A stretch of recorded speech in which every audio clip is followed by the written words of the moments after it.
Novel بند مٹھی میں جگنو، writer Zunaira safe, episode number 5۔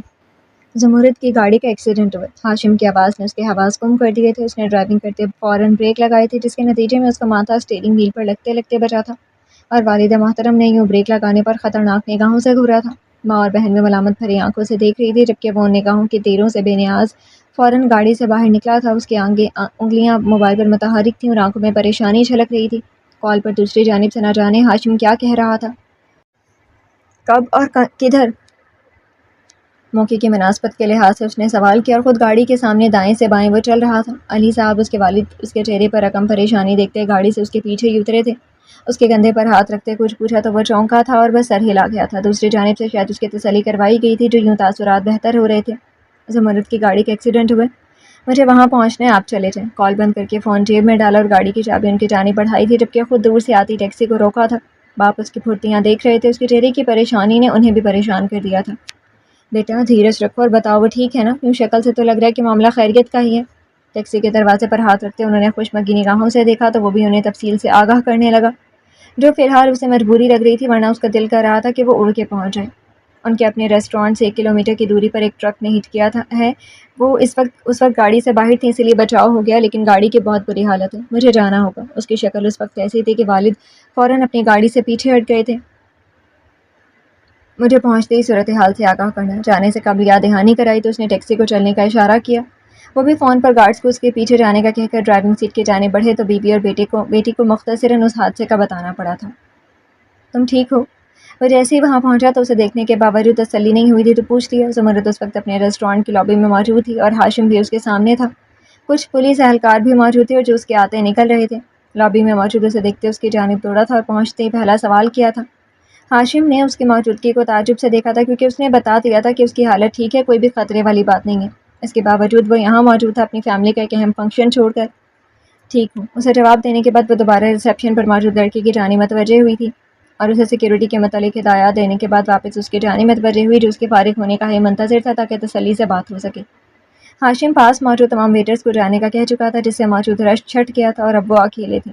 کون کا حصہ زمرد، شیر دل اور ہاشم، لیکن اس وقت وہ شاید ان سب سے بے نیاز اس کا منتظر تھا۔ تم نے اس وقت غالباً اپنے فیملی فنکشن میں جانا تھا؟ زمرد نے اسے دیکھتے پوچھا تو اپنے لہجے پر قابو نہیں پا سکا تھا۔ میرا خیال ہے کہ ہم آفس میں بیٹھ کر بات کر سکتے ہیں، کیونکہ ممکن ہے کہ میں اپنے لہجے پر اور آواز پر قابو نہ رکھ سکوں۔ شیر دل کے کہنے پر وہ ریسیپشن سے اپنی کوہنی ہٹاتے اس کی جانب متوجہ ہوئی تھی۔ ایک ناگوار لہر اس کی آنکھوں میں آ کر معدوم ہو گئی تھی۔ اسی وقت ہاشم کا فون بجا تو وہ کال سننے کے لیے قدرے دور چلا گیا تھا اور وہ اپنے آفس کی جانب بڑھ گئے تھے۔ اتنا اوور پروٹیکٹیو ہونے کی ضرورت نہیں ہے، حادثات کسی کے ساتھ بھی ہو سکتے ہیں۔ آفس میں داخل ہوتے ہی اس نے خفگی سے کہا تو شیر دل کے سر پر لگی اور تلموں پر بجھی تھی۔ وہ اتنا نارملی بیہیو کر رہی تھی کیونکہ شاید اس نے گاڑی کی حالت نہیں دیکھی تھی، یا وہ کچھ ہی لمحوں میں بھول گئی تھی کہ وہ موت کے منہ سے بچ کے آئی ہے۔ اس کی آنکھوں میں غصہ در آیا تھا کہ اپنی زندگی کی کوئی اہمیت نہیں ہے اس کی اپنی نظر میں۔ وہ ابھی بھی گاڑی دیکھ کر آیا تھا جس کے اگلے حصے کا انتہائی برا حال تھا۔ پوری گاڑی سامنے سے پچک گئی تھی، اگر وہ اندر موجود ہوتی تو اس کے ساتھ کیا ہوتا، یہ سوچ کے ہی سانس رکی جا رہی تھی۔ تم کہہ رہی ہو اوور پروٹیکٹیو ہو رہا ہوں، مجھے لگتا ہے کہ تم نے گاڑی کی حالت نہیں دیکھی ہے یا تمہیں اپنی زندگی عزیز نہیں ہے۔ گاڑی کو دیکھ کر میری سانسیں بند ہو رہی ہیں اور تم ہو کے ادھر ادھر چکراتے وہ کبھی اپنے ہاتھوں کو بالوں میں پھیرتا اور کبھی منہ پر اپنی انگزائٹی اور خوف ریلیز کرنے کی کوشش کر رہا تھا۔ اس سے کہ زیادتی سے بات مکمل ہی نہیں ہو پائی تھی یا از خود ادھوری چھوڑ دی تھی۔ زمرد نے حیرانی سے اسے دیکھا، وہ اتنا کیوں مشتعل ہو رہا تھا؟ اس کے لیے شیر دل کا رویہ حیران کن ثابت ہو رہا تھا۔ ٹھیک ہے، موت اسے اپنی جھلک دکھا کے گئی تھی، لیکن وہ ٹھیک تھی اور یہ تھی حقیقت۔ اب اتنا مشتعل ہونے کی کیا ضرورت تھی؟ بہت سے لوگ حادثات سے گزرتے ہیں اور چند ایک ان میں سے خوش قسمت ہوتے ہیں جو بچ جاتے ہیں۔ وہ ان چند میں شامل تھی جو خوش قسمت تھے۔ یہ ایک حادثہ تھا اور میں اس حادثے سے بچنے کی اس نے اوور کم کرنے کی کوشش کی جو کہ رائے گاہ گئی تھی۔ یہ ایک خود بنایا گیا حادثہ تھا زمرد صاحبہ، آپ کے ساتھ کچھ بھی ہو سکتا تھا، آپ مر بھی سکتی تھی۔ اس نے ٹیبل کے سامنے پڑی کرسی پر دونوں ہاتھ مضبوطی سے رکھتے چبا چبا کر غصے سے وہ لفظ ادا کیے تو وہ پھر بھی پرسکون کھڑی رہی تھی۔ تاہم اس کی آنکھوں میں اب ہلکے سے غصے کی لہر پھر پیدا ہو رہی تھی، کیونکہ شیر دل اب کچھ زیادہ ہی پوزیسو ہو رہا تھا، جس سے وہ جھنجھلاہٹ کا شکار ہو رہی تھی۔ اسے یہ سب عجیب لگ رہا تھا کیونکہ پوری زندگی میں اس نے کسی بھی مرد کو یوں خود کے آس پاس اپنے لیے یا اپنے خاندان کی ان 2 عورتوں کے لیے زیادہ پوزیسو یا پروٹیکٹیو ہوتے نہیں دیکھا تھا۔ اس لیے کہ والد پیدائش سے قبل وفات پا گئے تھے اور باقی کوئی مرد نہیں تھا خاندان میں جو اسے پروٹیکٹیو رویے کا اظہار کرتا۔ پوری زندگی 2 عورتوں کے سائے میں گزار دی تھی جن سے اپنے حق میں لڑنا سیکھا تھا۔